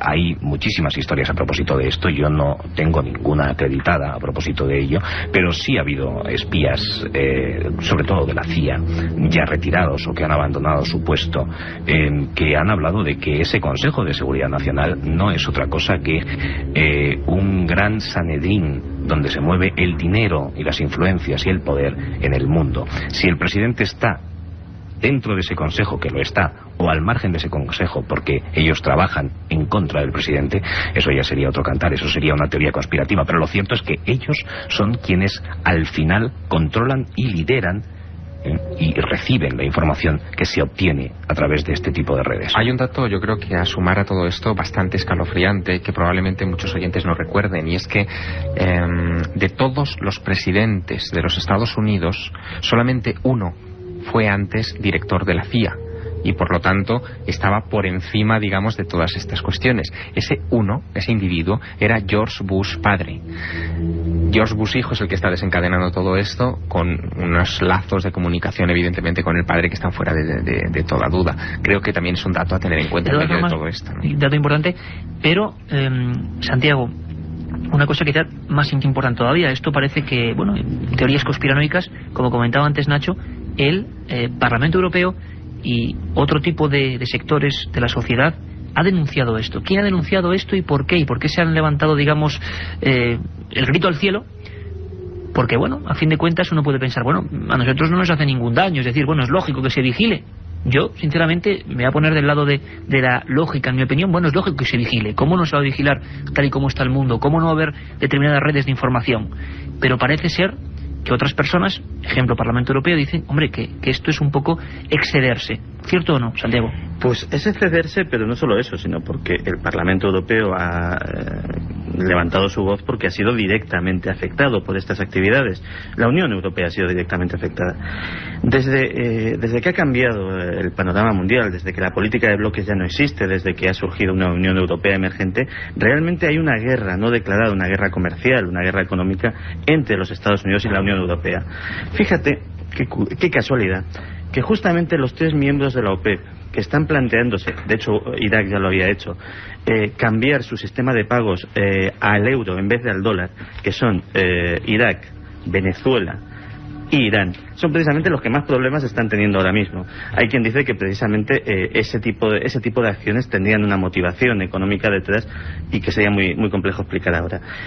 Pues bien, el Parlamento Europeo se quejó en su momento y inició sus investigaciones porque descubrió que este sistema estaba siendo empleado para boicotear contratos de firmas europeas, contratos muy importantes, pues de empresas de defensa, de empresas aeronáuticas, contratos multimillonarios, vitales para el sostenimiento de la industria y de la tecnología europea, que por esta información privilegiada podían presentar lógicamente las empresas estadounidenses a los que se les ofrecía esta información pliegos de condiciones muchísimo más ventajosos. De ahí viene precisamente ese interés del Parlamento Europeo por este tema. Esa frase de quien tiene la información tiene el poder. Carmen Porter, buenas tardes, noches, ¿no? ¿No es nuestro horario habitual? Sí, buenas noches, Iker. Katia Rocha, nuestra productora. Hola, buenas ¿cómo estás? noches. Estáis las dos con preguntas de los oyentes a través de milenio3@cadenaser.com. Tenemos apenas 5 minutos. Os pediría, por favor, brevedad para que, bueno, la gente conozca vuestra opinión. Ha habido todo tipo, imagino, de encontradas suposiciones. ¿Nos espían? ¿Es bueno que nos espíen? ¿Hasta dónde nos espían? Carmen. Sí, de hecho nos ha mandado un mail y nos dice: hola, creo que el problema para evitar que te vigilen los correos se resuelve utilizando un programa llamado PGP. ¿Lo conocen los tertulianos? Y puede descargarse gratuitamente en Internet. Es el único programa, Pretty Good Privacy. Se puede descargar en Internet, todavía es gratuito y en efecto nos permite proteger nuestras comunicaciones y conseguir que nuestros emails ya no sean postales, sino cartas cerradas. Katia. Tenemos un email de José Álvarez que nos pregunta sobre la red de espionaje Infopol, la contramedida de Europa a la red de Echelon. Le gustaría que habláramos algo de este tema. ¿Cómo están puestos nuestros oyentes? Infopol es el nombre con el que se conoce una serie de documentos del Consejo de Europa. Documentos elaborados para trazar una serie de normas y leyes para favorecer la vigilancia. Y es que lo cierto es que en los últimos años los servicios policiales de muchos países de la Unión Europea venían pidiendo que se facilitara su capacidad para interceptar comunicaciones cuando se trata de la investigación penal de los delincuentes. Entonces, sobre documentos en Infopol se trabajó para generar leyes, para dar nuevas legislaciones que facilitaran el trabajo a la policía. ¿Qué es lo que sucede? Que detrás de esos documentos, detrás de esas nuevas leyes que se han puesto en marcha recientemente, detrás están los servicios de inteligencia, que son los que promueven esto. Y mientras la policía tenga facilidades para hacer su trabajo siempre por la vía penal, los servicios de inteligencia también lo tendrán, pero no tienen la vía penal. No olvidemos que los servicios de inteligencia no son la policía, no persiguen al delincuente con un juez, sino que sirven para informar a sus gobiernos y aprovechan que nuestras comunicaciones, que nuestros sistemas de comunicaciones son transparentes, aprovechan esa facilidad dada a las policías para obtener información ellos. Steve Fox nos dice: Estados Unidos nos espía, entonces sería justo que alguien accediera a sus archivos y los hiciera públicos, desde proyectos, conspiraciones. ¿Qué opináis? Alemania y Francia son los dos países más fuertes y tienen su propia echelon, por así decirlo. La Unión Europea intenta tener también su propio sistema. La Unión Europea Occidental, que ya no existe, se fusionó con la Unión Europea y tenía, entre otras cosas, la base de satélites de Torrejón de Ardoz, y puede dedicarse presuntamente a hacer lo mismo. También es cierto que no con tanto poderío como los norteamericanos. Lo que es cierto, Nacho, Santiago, sobre todo, y para que la gente nos comprenda y nos entienda, es que la tecnología ha llegado, como es lógico también, a un cierto punto que parece que se hace realidad eso de Orwell, ¿no? Y el gran hermano y el ojo y el oído, que todo lo escucha, del que ya hablan algunos profetas. Y quedaros con este detalle de profetas, profecías, el tiempo por venir, porque creo que tenemos una auténtica noticia importante, que daros un invitado de excepción, y nos estáis preguntando constantemente en este tiempo de guerra o de polémica o de belicismo, lo que queráis llamarlo, y en el que no nos metemos, porque siempre en estos tiempos surgen voces, personas que hablan de que esto ya se había anunciado. Tenemos un invitado absolutamente excepcional dentro de unos minutos, José María Sánchez de Toca, el general Sánchez de Toca, que ha hecho un trabajo también encomiable. Los Profetas del Bosque se ha centrado en una comunidad casi de personas cercanas al bosque de Baviera que veían aparentemente hechos y estaban por escrito que luego han venido a sucederse o que están ocurriendo, que parece que pueden ocurrir. Él las llama señales de tráfico, son como indicativos para que no hagamos el tonto y no vayamos hacia ellos, pero no son profecías agoreras. Vamos a hablar, como decimos, con un invitado excepcional. Santiago, James Bond y su imagen, bueno, pues poniendo una especie de con alicates en un teléfono, ha quedado completamente obsoleta. Ahora mismo se nos espía de una forma completamente distinta y auténticamente también eficaz. No tanto. Precisamente los sistemas son eficaces, pero también están sujetos a fallos. Si no, no hubiese sucedido el 11 de septiembre, si no, no hubiese sucedido la catástrofe de Bali, si no, no hubiese habido los fallos evidentes de inteligencia que ahora mismo está habiendo por parte de la campaña estadounidense en Irak. Todo es susceptible de fallar. Evidentemente hay que estar alerta, pero hay que estar alerta como en tantas otras cosas, porque siempre he pensado, y eso sabes que en este programa lo he manifestado muchas veces, que cada ciudadano es el que tiene que hacerse responsable de su propia libertad. A lo mejor nos espían los emails pues precisamente pues porque no nos hemos preocupado de descargar ese programa, ese PGP, para que no lo hagan. Pero hay que saber que es ese programa, claro, y no todo el mundo puede saberlo. Efectivamente. Pero realmente ese es el mensaje que debe de quedar, es decir, que realmente tendremos que en esta época en que la información está tan barata, pues hacernos un poquito más celosos de lo que vamos dejando por ahí. Katia, resúmenos algunas preguntas más que había, aunque ya prácticamente no tenemos tiempo, porque llega el sorteo de la 11. Aparte de la cantidad de preguntas sobre Irak, si es una conspiración, no, qué intereses hay una muy interesante que se pregunta a un oyente, Óscar a Diego, sobre una denuncia que hubo en el Parlamento Europeo sobre empresas, porque la información obtenida se habría utilizado para que empresas como Boeing ganasen contratos frente a empresas como Airbus, si sabemos algo más de ello. Sí, por supuesto, la denuncia del Parlamento Europeo también está en el libro, y hay un dato curioso e interesante, no solamente el caso de Boeing y el caso de Airbus, sino el caso López de Arriortúa. López de Arriortúa fue espiado. Antes de que pasara de la General Motors a la Opel, ya se le estaba espiando. Y cuando trajeron a España, a los Estados Unidos, el pliego contra él para pedir la extradición, lo presentaron en la Audiencia Nacional, y claro, en la Audiencia Nacional se dieron cuenta. Hablaremos un día de casos relativos a España, de qué ocurre en España, estamos en Estados Unidos, pero qué pasa en España en concreto. Para terminar prácticamente, Nacho, tú me hablabas, yo no sé con qué grado, si era legendario, si no, hablábamos de este hombre, Dudayev, que con el teléfono móvil le localizaron, le mandaron 2 misiles desde kilómetros de distancia. Me hablabas algo del teléfono de Bin Laden, pero ¿esto es leyenda urbana, esto es un chiste o esto es verdad? En absoluto. En la base de Guantánamo hay un marroquí que está detenido. Era el que llevaba el teléfono móvil vía satélite de Bin Laden en Tora Bora en el momento en que los estadounidenses atacaron Tora Bora. Ese marroquí es considerado por el resto de detenidos en Guantánamo como un auténtico líder, el que le salvó la vida a Bin Laden. ¿Qué ocurrió? Bin Laden le entregó su teléfono móvil vía satélite, él lo conectó, los americanos pensaron que Bin Laden estaba ahí en ese momento y quien llevaba su móvil era el marroquí, mientras Bin Laden salía pitando. Enigmas de la conspiración. Sabéis que Milenio 3 es un programa muy amplio, que lo hace un equipo de periodistas, bueno, tocando todo tipo de temas, intentando llevaros la información que nadie os da. Ahora tenemos, yo creo que un colofón impresionante con los Profetas del Bosque. Santiago, Nacho, Javier, un auténtico placer, y espero que no sea, por supuesto, la última vez que tengamos esta tertulia y con este tiempo, ojalá, con esta cantidad de tiempo. Un abrazo. Muchas gracias. Hasta luego. Un viaje en busca del misterio. Milenio 3, en la SER.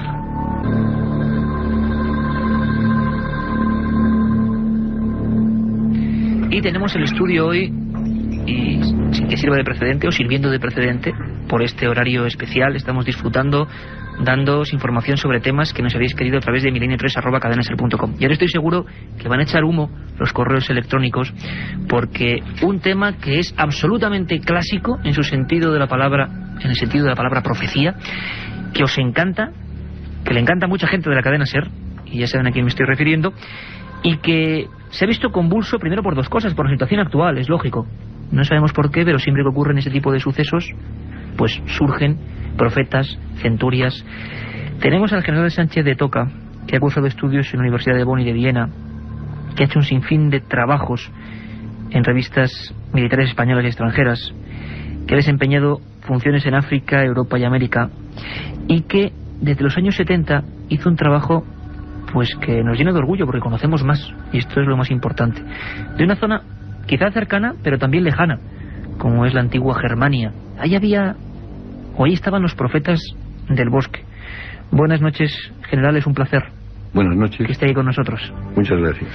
Bueno, mucha gente primero se dirá, ¿qué hace todo un general, un hombre que ha estado en misiones de paz, que ha estado elaborando mapas geopolíticos, intentando buscar soluciones precisamente a cosas como las que estamos viendo ahora, metido en una historia tan misteriosa pero tan apasionante como estos profetas del bosque?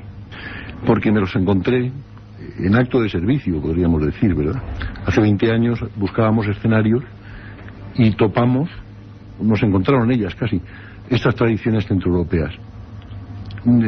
Habíamos requerido que se nos enviaran escenarios, es decir, sucesiones de acontecimientos de lo que podía pasar a raíz de la invasión de Afganistán, y entre ellos nos llegaron escenarios que no eran productos racionales y elaborados, sino que eran cosas populares, espontáneas, irracionales, y de todo ello lo más convincente, lo más coherente, detallado, completo, un fenómeno realmente único, es lo que vino de Centroeuropa, de Alemania, Austria, Polonia y Suiza.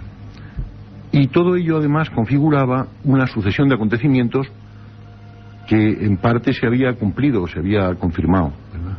Entonces era un asunto de servicio, no era... Y además una persona que sabemos que ama los libros, lo sabemos bien, como los ama el equipo de este programa, somos lectores empedernidos. Os recomiendo a todos José María Sánchez de Toca, editorial Corona Borealis, Los profetas del bosque.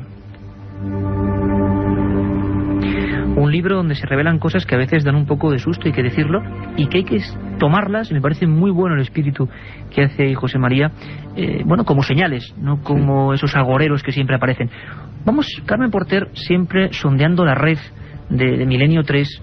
Sabéis que para quien se una ahora, nuestro horario habitual, de 10:30 a 11, de 3 a 4 de la mañana, todos los domingos en la SER, donde si no. Carmen, en Internet, a tiempo real, hoy en día, están surgiendo profecías, yo no sé si algunas se deforman, se exageran. Vamos a escuchar un momento a Carlos Barroso, porque él hace perfectamente un análisis de lo que está pasando. Internet, el gran foro donde surgen nuevas profecías o se deforman nuevas profecías. De la acuática triplicidad nacerá, de uno que hará del jueves su fiesta. Su ruido, lor, reino, su poder crecerá. Por tierra y mar, a los orientes tempestad. Nostradamus, el Nuevo Testamento, Paraichini, un sinfín de profecías son reinterpretadas en torno a los acontecimientos que asolan al mundo. Algunas, interconectadas por la red, se deforman, amplían y exageran.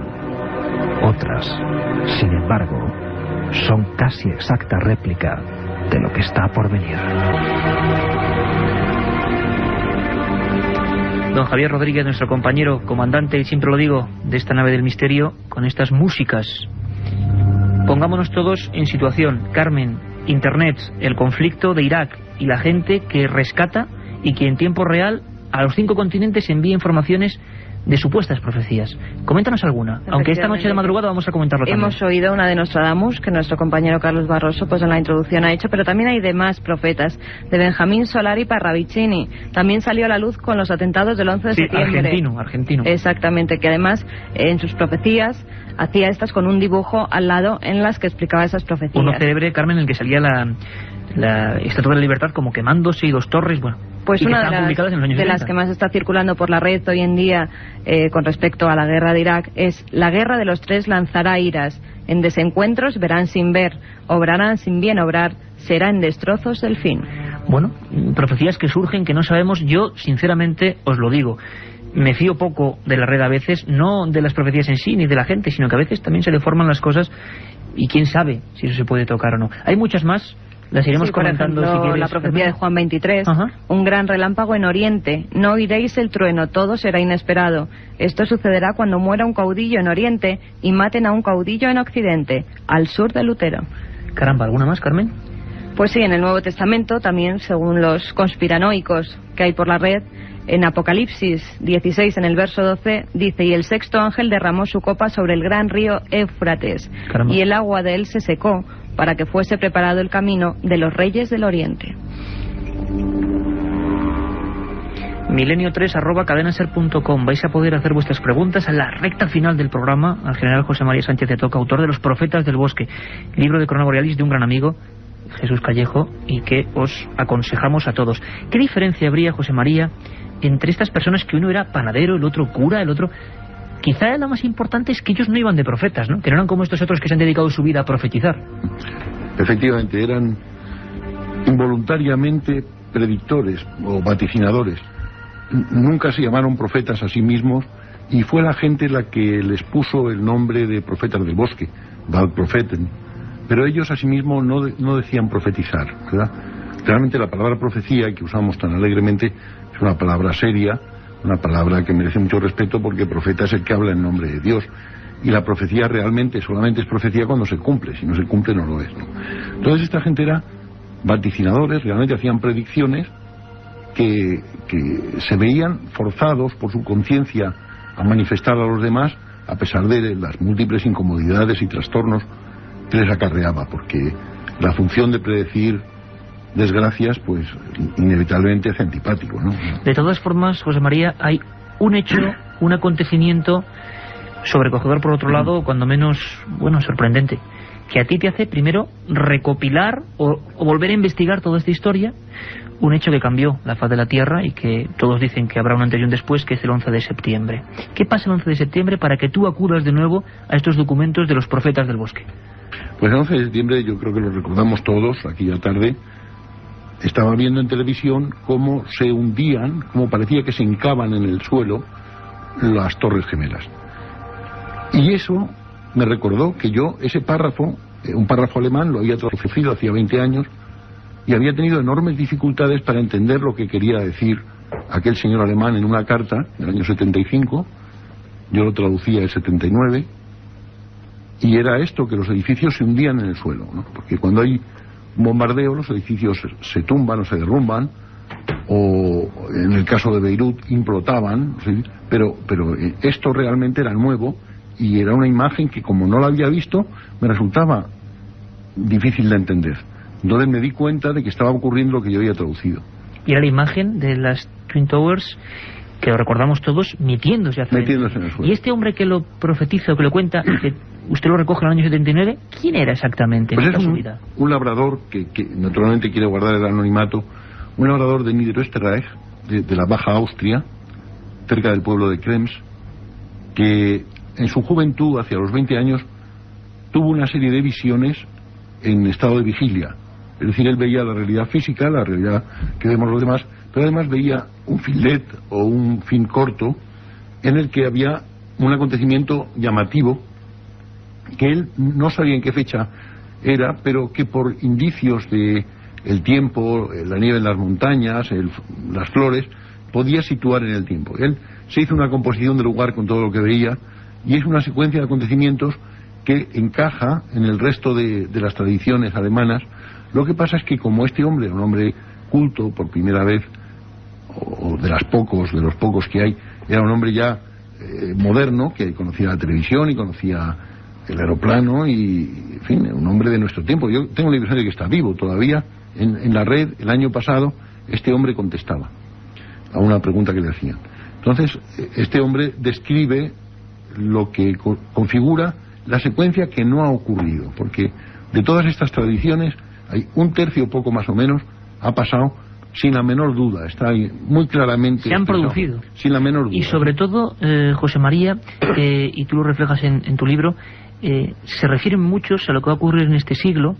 Hay como un par de acontecimientos, y hablamos de un sinfín de personas, creo que 75 que tú estudias, que tienen muy claro que hay una primera y un segundo conflicto mundial, pero hay un tercer acto. ¿Esto nos da un poco quizá de miedo? Ellos hablan de acontecimientos mundiales, hablan de un primer acontecimiento mundial que sin duda se puede identificar con la Primera Guerra Mundial, un segundo acontecimiento mundial que abarca a Hitler y la invasión de Bohemia y la guerra que desencadena y que pierde Alemania, y un tercer acontecimiento mundial que no ha ocurrido. Que no ha ocurrido. Que no ha ocurrido, gracias a Dios. ¿Y hay algún indicio, por ejemplo, y creo que la gente lo está preguntando ya en milenio3@cadenaser.com, ¿hay algún indicio de la situación más o menos actual, la que estamos viviendo, la convulsión general? Estos profetas del bosque, no todos eran de ese bosque de Baviera, pero lo podemos radicar más o menos en esa área, ¿no?, para que la gente se haga una composición de lugar. Esta gente que además es apasionante el estudio, porque como hemos dicho antes, cada uno tenía sus labores, eran gentes del campo, la mayoría, gentes humildes, pero que de repente tenían esas visiones como de lo que estaba por venir. Pues bien, algunos, José María, dieron en el clavo en lo que estamos viviendo ahora. Bueno, ellos hacían preceder, dicen que a cada acontecimiento mundial le preceden una serie de signos, de cosas que pasan, ¿no? Y estos signos los dan muy plásticamente. Por ejemplo, el primer acontecimiento mundial decía: cuando las mujeres anden como las ocas, habla del polisón, o cuando se les vea, se pueda ver debajo del zapato de las mujeres, o cuando un perro de hierro aúlle por un camino de hierro. Claro, ellos no tienen elementos para definirlo mejor, porque son gente del siglo XVIII. Se referían al tren que estaba por venir. Al tren que vino, sí. Por ejemplo, el estallido de la Primera Guerra Mundial lo dan con un pez de plata que lleva gente sentada y que vuela por encima de las montañas. Es el Zeppelin que pasó encima de las montañas de Baviera el 14 de agosto de 1914. Es una cosa realmente impresionante. No tienen, conocen la palabra Zeppelin, ni dirigible, ni globo, pero dice un pez de plata, ¿no? El Zeppelin era de aluminio y brillaba al sol como si fuera de plata. Don José María, esto es impresionante. Los profetas del bosque. Tenemos que hacer una mínima pausa para conectar con el sorteo de la ONCE, la Organización Nacional de Ciegos, con el que siempre conectamos a estas horas, pero vamos a seguir muy atentamente. Por favor, milenio3@cadenaser.com, enviarnos vuestras sugerencias. Sin duda nos tenemos que comprometer a hacer un programa solo sobre este asunto profético, pero queríamos que en la noche de la conspiración, en la noche en que por desgracia el mundo se ve en esta situación, era importante oír y escuchar la voz de estos profetas del bosque. La otra realidad.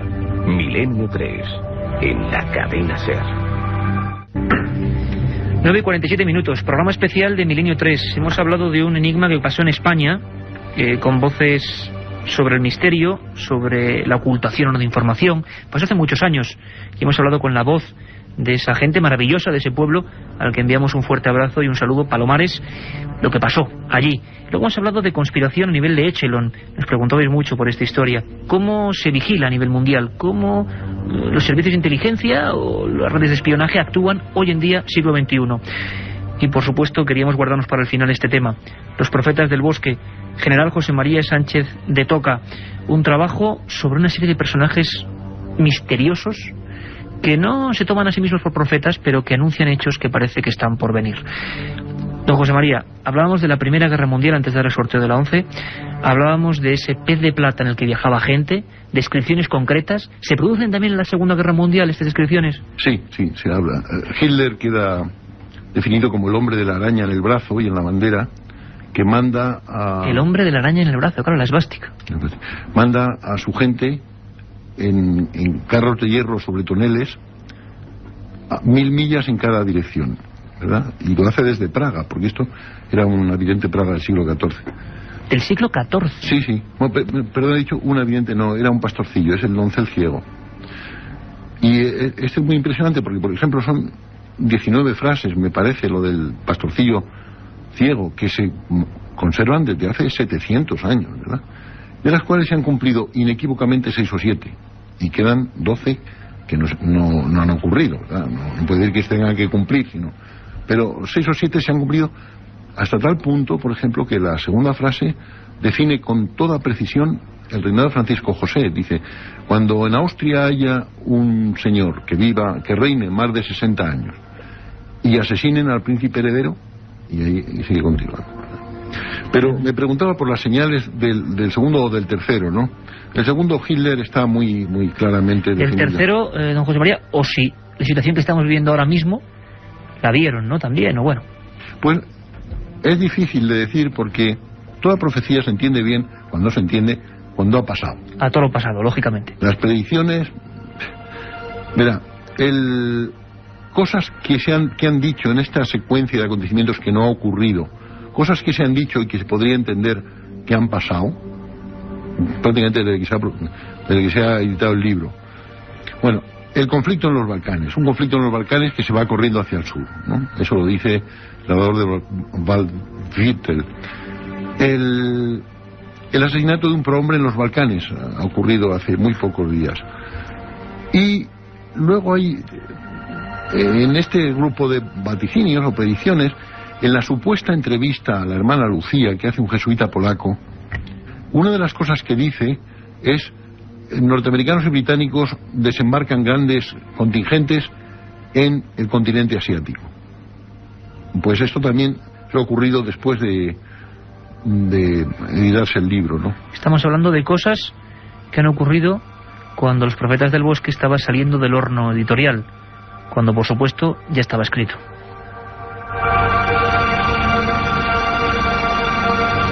¿Qué personaje de estos 75 predicciones que usted ha estudiado le ha llamado más la atención, quizá por la precisión que tenía o por alguna otra circunstancia? ¿Con cuál se queda? ¿Con qué profeta del bosque? Imagino que hacer, como siempre, estas preguntas de una selección es difícil, ¿no?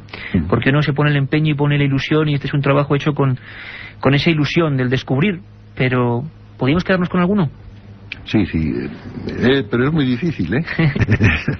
El cantar del viejo Tilo es muy bonito. Si yo fuera alemán lloraría leyéndolo, porque me emociona, soy español y me he traducido. Es muy bonito el cantar del viejo Tilo.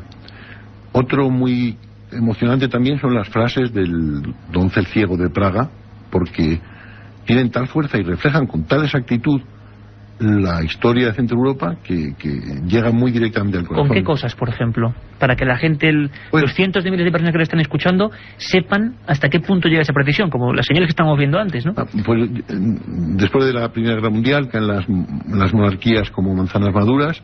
Después dice: los alemanes invaden Bohemia, los checos después expulsan a los alemanes, la expulsión de los Sudetes, pero cuando vuelven a florecer las cerezas no quisiera yo ser checo, en la entrada de los rusos en el año 48. Y ahí se termina lo que ha ocurrido. He citado mal porque tiene mucha más belleza y más fuerza lo que decía el pastorcillo este, que le llamó el emperador Enrique IV el nigromante, que andaba siempre buscando oro. Se enteró, el pastorcillo le contó lo que pasaba y dio orden de que esto se sepultara, que nunca más se volviera a hablar de ello. Y es muy curioso porque esa orden la han reiterado muchos emperadores del Sacro Imperio, y luego gobernantes civiles como los gobernantes checos y los nazis. Y es igual, es un prodigio de persistencia de esta predicción o de ese vaticinio a lo largo de 700 años contra la voluntad de los gobernantes, ¿verdad?, se ha mantenido. Y sería muy importante destacar que la vida de estas personas, de los profetas del bosque, panaderos, trabajadores, sacerdotes, que de repente sentían, yo imagino, que hasta un tormento, ¿no?, por ser testigos de una cosa que desde luego no era agradable, y lo tenían que contar y se dejaba por escrito.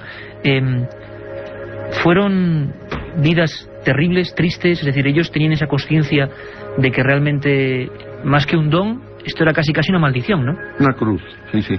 Yo creo que el dedo en la llaga está en este punto, ¿verdad? No es no es un cometido satisfactorio, sino para ellos fue una auténtica cruz, y más o menos lo dicen. De algunos se desprende de su vida, de otros no se ve con tanta claridad, pero es evidente que para muchos, especialmente los religiosos y los párrocos, lo pasaron mal por haber tenido este tipo de visiones, ¿no? Y son tan agoreros como para ver un fin. La mayoría de los profetas son así y nos hablan siempre de destrucción, de un fin masivo.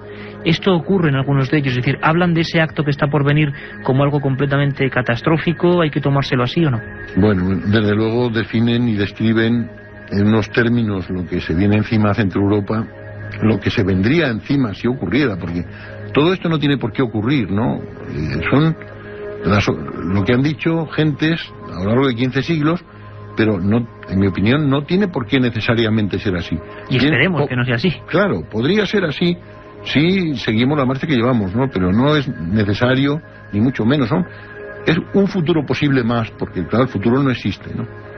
Pero sí, esta gente se ha sufrido y lo ha llevado como una cruz. No recuerdo exactamente la pregunta. Le decía si usted ve que hay un final, es decir, que ellos hablan de un tiempo final, ¿no? Claro, todos.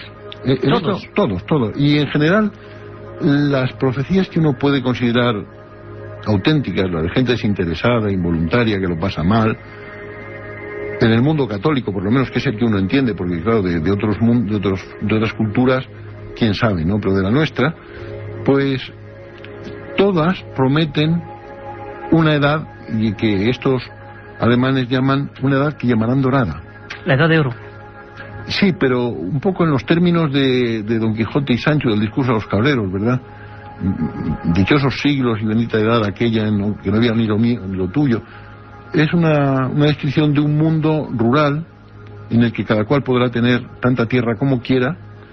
Los hombres serán tan escasos que cuando se encuentran dos se saludan con el viejo saludo, Gelobet sei Christus, el viejo saludo tradicional, se abrazan y se preguntan: ¿dónde te escondiste, hermano? ¿Dónde te metiste? Si alguien encuentra una vaca le puede poner una esquila de plata, tan escasas serán. Y es un mundo que soporta en parte los desastres del mundo precedente, porque, por ejemplo, hay uno, el viejo párroco, dice: las montañas de escombros que hemos creado no desaparecerán de la faz de la tierra. Estaba adelantándose ya bastante tiempo al tratamiento de escombros. Tenemos a todo el equipo: Santiago Camacho, Carmen Porter, a Javier Rodríguez, a Katia Rocha, a Antonia Moría Moreno, que ha venido con Santiago Camacho, a Nacho García Mostazo, a nuestro querido compañero y maestro Javier Manzano, aquí sentado, a Javier Sierra, todos escuchando atentamente al general, porque se hace extraño, ¿no?, en estos términos hablar de un trabajo tan maravilloso. Javier, una pregunta: estamos en la recta final, pero vamos allá. Sí, yo llevo varios días con el libro del general en la mesilla de noche, estudiándolo y leyéndolo con sorpresa, y quisiera hacerle una pregunta. Usted es un hombre, como se ve en el libro, que le gusta plantear escenarios, es decir, y utiliza las profecías como escenarios probables para enfrentarse a ellos desde varias ópticas, pero desde luego también la militar. ¿Cómo un hombre como usted interpreta este fenómeno? Es decir, ¿qué escenario es el que usted crea para interpretar que un señor del siglo XIV hable de Hitler como el hombre de la araña en el hombro? ¿Qué pasa ahí, no? ¿Qué pasa ahí? ¿Cuál es el escenario por el que usted apuesta? Lógico, Javier. En mi opinión, pero yo no soy dueño de la verdad, ni siquiera inquilino, ¿verdad? En mi opinión, son señales de tráfico. El Ministerio de las Públicas pone una señal de curva peligrosa, escalón lateral, 30, y sí, para que uno conduzca con más cuidado y rectifique el estilo de conducción. Yo creo que esa es la función que explica todo esto. No sé quién, no me atrevo a decir quién, pero la función de todo esto creo que sí. El rumbo de las cosas es equivocado. Si pasa esto, pasará esto otro, y realmente ha pasado esto, es verosímil que pase lo otro, entonces es un rumbo equivocado. Es una advertencia, creo yo. General, hay que tomárselo así, además, y siempre con el lado positivo que intentamos, a pesar de que los temas a veces sean hasta trágicos o en este caso un poco especiales, en Milenio 3, ¿no? Desde luego una idea de esperanza para todos. General José María Sánchez de Toca, Los Profetas del Bosque, Universidad de Bonn y Viena, su preparación. durante los años 70 accedió a este tipo de documentos y ha desempeñado misiones en África, Europa y América. Pues un auténtico placer y un orgullo que alguien se adentre en el misterio, porque esto es un gran misterio. Nos despedimos ya, pero volvemos de 3 a 4. El programa de 3 a 4 sigue. Sería muy breve, porque acabamos ya en 10 segundos. Pero ¿usted cree después de esto que alguien puede ver el futuro? Algunos han visto futuros que han ocurrido. Esto es Milenio 3. De 3 a 4 esperamos, todo el equipo. Un placer, general. Muchas gracias a usted. La otra realidad. Milenio 3. En la cadena SER.